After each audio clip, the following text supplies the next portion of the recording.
Pero bueno, ahora vamos a cambiar de tema. Un tema muy triste. Yo estuve con Santi Dorrego sábado y domingo. Un placer para mí estar con todos mis compañeros a los que quiero mucho.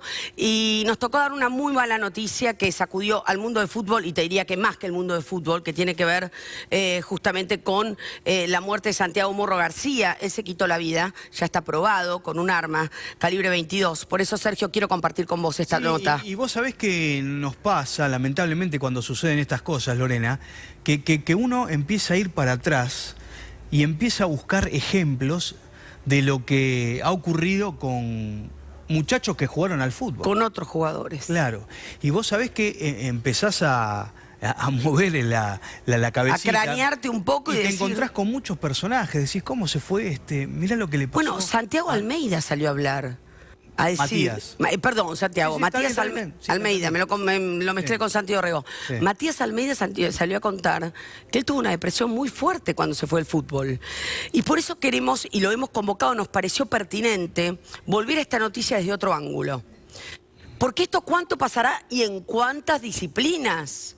Porque el fútbol es un botón, es una muestra de la carrera exitosa de muchas personas en muchos lugares y que de pronto empiezan a ser invisibles. Por eso convocamos a Miguel Espeche para hablar de este tema. Hola, Miguel, ¿cómo estás? Hola, Lorena, ¿cómo estás? ¿Cómo estás? Qué triste el tema este, ¿no es Tremendo. cierto? La verdad. Sí, sí. El problema es que la depresión, con sus múltiples caras, muchas facetas, se encubre muchas veces en una carrera que empieza siendo exitosa quizás y después no lo es más, ¿no?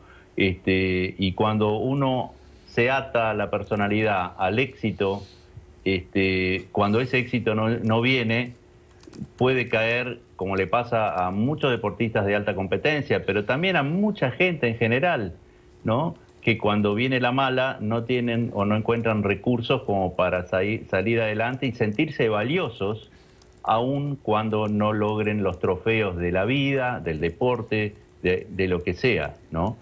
Y lo de este jugador de Godoy Cruz es simplemente un ejemplo de lo que pasa también cuando hay mucha competencia, cuando uno tiene que ganar y si no gana cae en un abismo.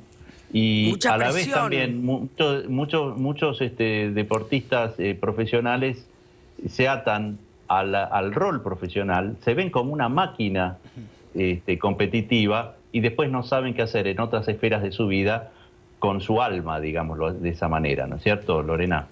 Con su alma, con sus emociones, con lo que dejaron atrás, por ser una máquina perfecta.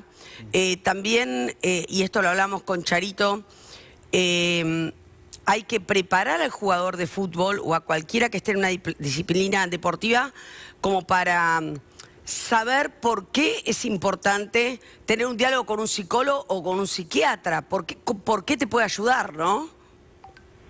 Sí, en una época estábamos orgullosos como cultura, como civilización, de ser como las máquinas. De hecho, decimos, es una máquina, ¿no? Una máquina de hacer goles, una máquina de esto, una máquina del otro. Pero es un ser humano. Claro, sin embargo, el mismo jugador uruguayo había dicho que a las personas, a los jugadores les pasan cosas en su vida personal. Y anticipando esto, no el suicidio, pero sí que le estaban ocurriendo cosas en la dimensión emocional, ¿no?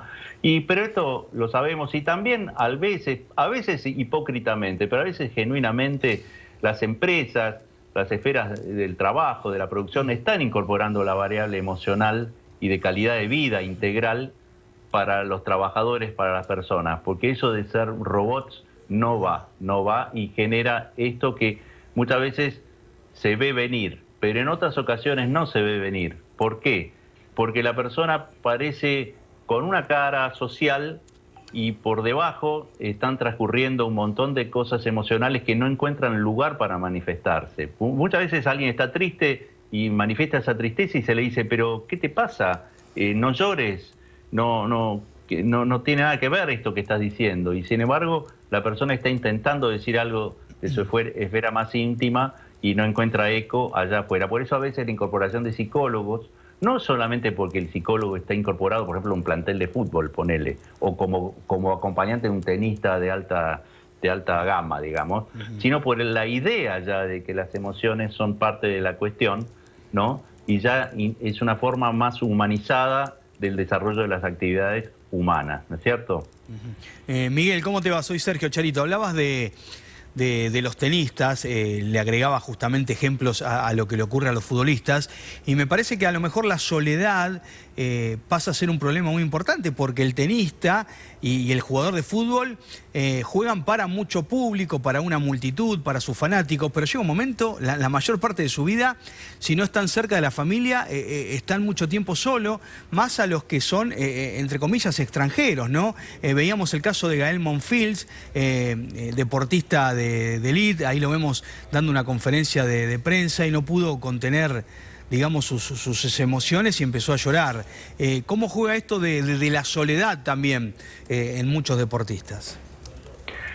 Sí, desde ya es muy ingrata la tarea del tenista en ese sentido, porque las habitaciones de hotel son todas iguales, ¿no? Claro. Cama, centímetro más, centímetro menos de las camas king size de los hoteles 5 estrellas, pero claramente son una máquina de golpear drives y reveses y demás, y pasa de esto, que este muchacho, que aparte hay que acordarse, son chicos jóvenes, no son un nombre rutilante, son chicos jóvenes. Pensemos que Federer tiene 30 y pico de años, es joven, aunque es de los más viejos en este circuito. Bueno, este chico, por ejemplo, no está ganando. Estuve leyendo al respecto de él. Este muchacho no estuvo ganando, perdió, y ahora siente que se derrumba. Y se derrumbó en una conferencia de prensa. Está bueno que haya podido llorar. Está bueno que estemos testimoniando su tristeza, porque así lo acompañamos mejor. Pero a veces se encubre esa tristeza y esa desazón. Y ahí es donde vienen después las situaciones más graves, como puede haber sido la del chico uruguayo de Godoy Cruz, ¿no es cierto? Entonces, esa soledad que ahora se suma por el hecho de no tener público en las canchas y el miedo al coronavirus y demás, la verdad que habla exactamente de lo que pasa en las depresiones, en las distintas depresiones, que son muy variadas y muy diferentes las maneras que tiene la depresión, y del momento previo de la depresión, que es cuando hay una angustia, que no siempre la persona sabe descifrar por qué, incluso a veces aún ganando, hay personas que sienten que le falta algo en la vida, ¿no?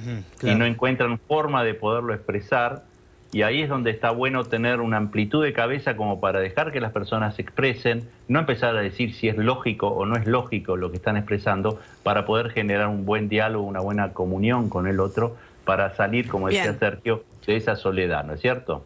Tal cual. Miguel, muchísimas gracias, y vamos a seguir, obviamente, tratando el tema. Te mandamos un abrazo grande. Hasta luego, un abrazo. Hasta luego.